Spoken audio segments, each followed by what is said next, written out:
उठ के घर के ऊपर के सारे काम ख़त्म करने के बाद मैं नीचे चली जाती हूँ ताकि नीचे वाले घर का भी पता चलता रहे कि क्या हुआ है, क्या नहीं हुआ है, सफाई शुरू हुई है या नहीं। घर में हलचल मची हुई है, सुबह हो चुकी है, सफाई भी घर में अल्हम्दुलिल्लाह हो गई है। और ये इस वक्त मेरे बैकयार्ड की कंडीशन है। ये आप सोचते होंगे कि ये इंग्लिश टाइप के बैकयार्ड में रस्सी क्यों डाली हुई है। ये रस्सी सिर्फ़ और सिर्फ उस वक्त बांधी जाती है जब बहुत सारे कपड़े जमा हो जाते हैं। बारिश की वजह से बहुत सारे कपड़े जमा हो गए हैं, जिसकी वजह से ये रस्सी बांधी गई थी। जैसे ही कपड़े हमने सुखाने के लिए इस पे डाले और बारिश शुरू हो गई, तो सर्फ के साथ साथ बारिश भी कपड़ों को धोती रही।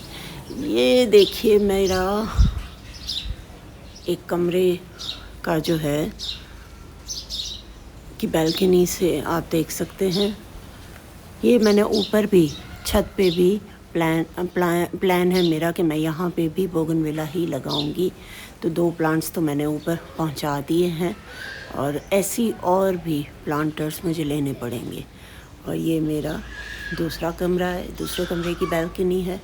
ये उसका व्यू है जो मैं आपको दिखा रही हूँ। बारिशों में बड़ा ज़बरदस्त प्लांट उग रहे हैं और माशाल्लाह इनमें जान सी आ गई है।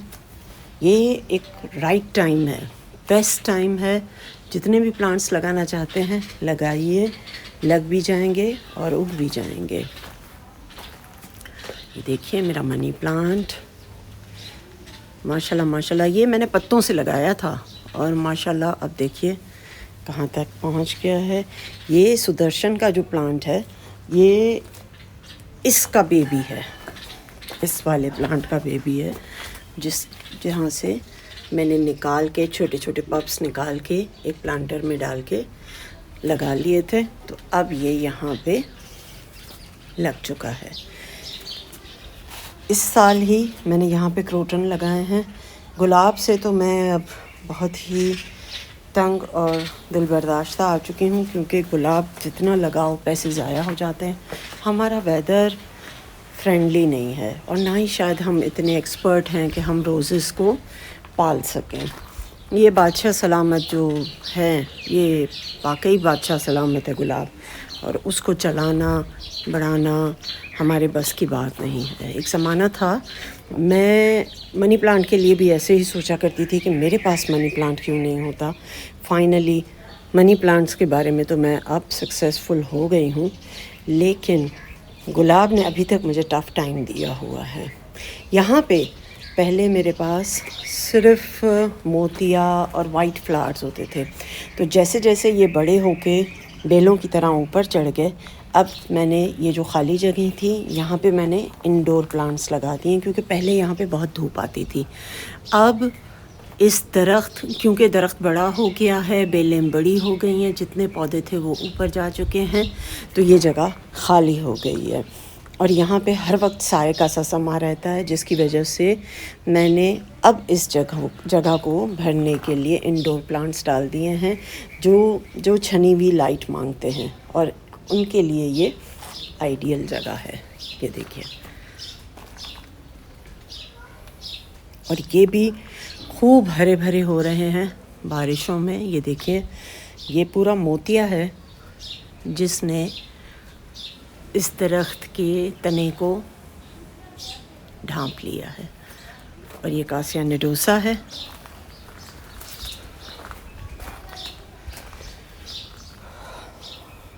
मुझे इस प्लांट का नाम नहीं पता, लेकिन ये प्लांट स्पेशली मैंने अपने डॉगीज़ के लिए लगाया था, क्योंकि जो मेरी डेज़ू होती थी, वो जो अब डिफेंस में होती है, तो वो जो है ना, वो जा के अंदर जो है ना बड़ी बड़ी खुदाइयाँ कर देती थी। तो इस वजह से मैंने लगाया था कि ये थोड़ा सा सख्त जान पौधे हैं, यहाँ से डॉगीज़ अंदर नहीं जा सकेंगे। तो अभी भी डेज़ू तो खैर डिफेंस चली गई है इल्हाम और अनूशे के पास, लेकिन उसकी हरकतें वहाँ पे भी वही हैं। जो भी वहाँ पे पौधे लगाती हूँ और वो अपने लटकों झटकों से तोड़ के बैठ जाती हैं। अब क्या करें, वो भी मुझे ऐसे ही प्यारे हैं जैसे कि ये पौधे प्यारे हैं। उनमें भी मेरी जान ऐसे ही बसी हुई है जैसे इन पौधों में बसी हुई है।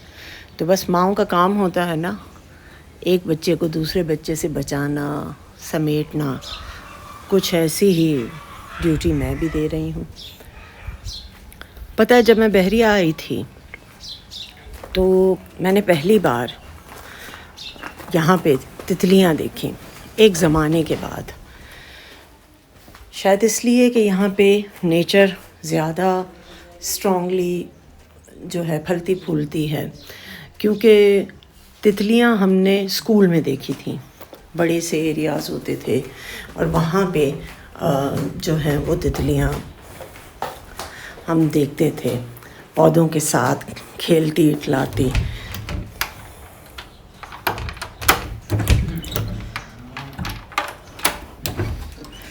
जब मैं यहाँ आई तो मुझे कुदरत के ये मनाज़र देखने को भी मिले। तितलियाँ, पंछी, कबूतर, खामोशी, शहर की ज़िंदगी से दूर खामोशी।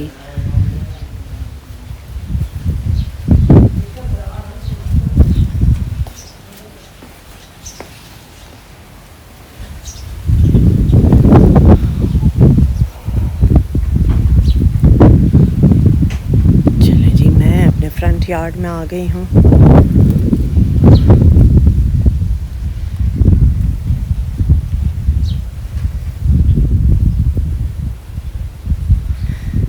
सारे वो गमले हैं जो अभी खाली हुए हैं।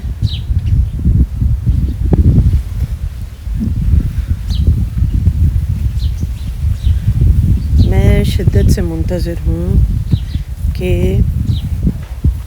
ये जो रात की रानी है ये फिर से कब हरी भरी होगी। इसका ये हाल गर्मी ने किया है। इसके इतने खूबसूरत फूल होते हैं, इतनी प्यारी भीनी भीनी खुशबू होती है कि यहाँ बैठने का मज़ा ही आ जाता है। अब हम इंतज़ार में हैं कि ये फिर से कब हरी भरी होगी।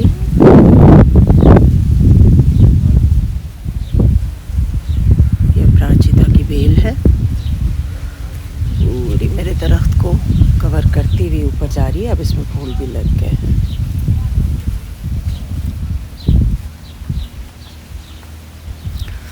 ये अंदर चलते हैं।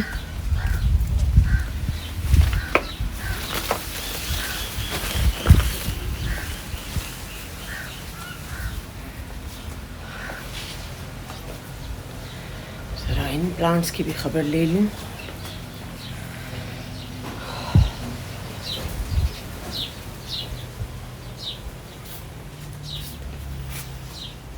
वाह, ज़नाडू ने अपनी ग्रोथ पकड़ ली है।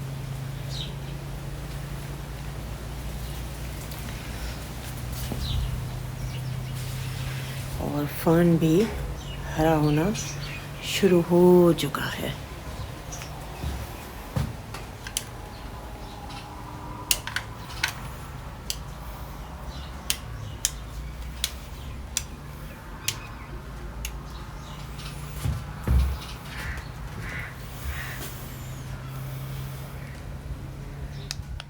आज मैं आपको मीट ऑर्गेनाइज करके रखने का एक नया तरीका बताती हूँ। ये वो कंटेनर्स हैं जिनमें अक्सर हम जब खाना ऑर्डर करते हैं तो हमारे पास बहुत सारे जमा हो जाते हैं। हम अक्सर इन्हें संभाल के भी रख लेते हैं, बहुत सारे लोग इन्हें फेंक भी देते हैं। मैं तो खैर नए लेकर आई थी, लेकिन ये कंटेनर्स जब हमारे घर में जमा हो जाते हैं तो जब आप गोश्त लाते हैं और उसको धो के बंद करके इसी में बॉक्सेस बना के डिवाइड करके रख लें तो आपका फ्रिज बहुत ही ऑर्गेनाइज रहता है। मैंने भी कुछ ऐसा ही किया। अब ये देखिए, मैं बोनलेस चिकन जो है इसको इसमें 3 जगहों पे 3 हिस्सों में बाँट के, क्योंकि हम लोग सिर्फ 3 ही लोग खाने वाले हैं, तो उस क्वांटिटी के हिसाब से बॉक्सेस बना के और उन पे लेबल लगा के मैं इनको फ्रीज़ कर दूँगी। ये जो लेबल मेकर है ये मैंने तो अमेरिका से मंगवाया था। ये ब्रदर मियाँ का है, छोटा लेबल मेकर है और बहुत ही मज़ेदार चीज़ है, स्पेशली जब आपको ऑर्गेनाइज करने का खप्त हो तो। ये देखिए, ये मैंने बंद किया और अब ये स्टिक ऑन आते हैं। स्टिकर्स पे इनकी जो है टेप होती है जो इसमें लगा के आप इस पे टाइप करके कि जैसे कि मैं ये बोनलेस स्ट्रिप्स हैं तो वो मैं लिख के इसके ऊपर लगा रही हूँ ताकि मुझे ढूंढने में निकालने में आसानी हो। इसी तरह मैंने ये इनके 3 कॉपीज़ निकाल ली थी प्रिंट की और अब मैं इसके ऊपर लगा के ये रख दूँगी। इससे जब भी मुझे ज़रूरत पड़ेगी मैंने बस धुला हुआ गोश्त होता है, चिकन होता है, बस उसको निकाला और फ़ौरन कुकिंग कर ली। मुझे हर चीज़ को खूबसूरत अंदाज से करने का और खूबसूरती से देखने का ख़प्त है। जब हम यंग हुआ करते थे तो मेरी माँ एक बात कहा करती थी। वो कहती थी कि लड़की वो जो अपने हर अमल से जहाँ से गुज़रे खूबसूरती बखेर के चली जाए। जब माँ-बाप होते हैं तो हम इन्हें फॉर ग्रांटेड लेते हैं और उनकी बातों को एक कान से सुनते हैं, दूसरे से निकाल देते हैं। लेकिन उनके जाने के बाद हमें पता चलता है कि जो हमें लगता था कि बातें हमने दूसरे कान से निकाल दी थी, वो निकली नहीं थी। वो सीधा-सीधा हमारी दिमाग की मेमोरी में कहीं फ़ीड हो गई थी और अनकॉन्शियसली शायद मम्मी की उन्हीं बातों का ये असर है कि मुझे अपना घर हो, लॉन हो, गार्डन हो, कपड़े हों, वार्डरोब हो, किचन हो, फ्रिज हो, हर चीज़, हर जगह पे मुझे खूबसूरती चाहिए होती है। मेरा दिल कहता है कि मैं जिस भी कोने को देखूं, वहाँ पे खूबसूरती नज़र आए मुझे और मैं अपनी इस्तिताअत के मुताबिक ठीक-ठाक कोशिश भी करती हूँ कि उसमें वो खूबसूरती और उनका अंसर नुमायाँ हो। काम तो वैसे भी हो जाते हैं, ऐसी बात नहीं है कि ये कोई एसेंशियल पार्ट है, लेकिन आप यकीन कीजिए आपके दिमाग के लिए ये खूबसूरती, ये ऑर्गेनाइज़ेशन बहुत बड़ी थेरेपी का काम करती है।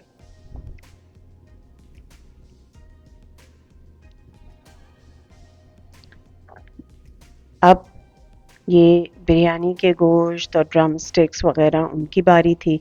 ये इसको सेट करने के बाद मैं मटन को भी निकाल लूँगी, उसको भी इसी तरह से ऑर्गेनाइज़ करके मैं रख दूँगी। इससे इतनी आसानी हो जाती है, मैंने इस काम को करके देखा है और सबसे बड़ी बात ये है कि इसमें बचत भी है। मेरे पास तो चलो लेबल मेकर है, आपके पास अगर सिर्फ़ एक बोर्ड मार्कर जो होता है वो भी है तो काफ़ी है। और आप ऐसे बॉक्सेस, ऐसे कंटेनर्स में इनकी क्वांटिटी के हिसाब से अपना गोश्त धो के साफ़ करके पैक करके रखते हैं और सबसे अच्छी बात ये कि ये स्टैक बहुत खूबसूरती से हो जाता है और फ्रिज इतना ऑर्गेनाइज होता है कि जिसकी कोई हद नहीं है।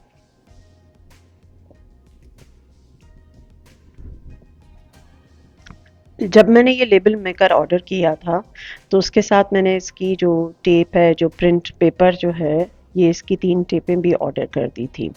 मैंने तो ये अमेज़न से ऑर्डर किया था अमेरिका में और मेरी कज़िन जब आई थी तो वो लेके आ गई थी मेरे लिए।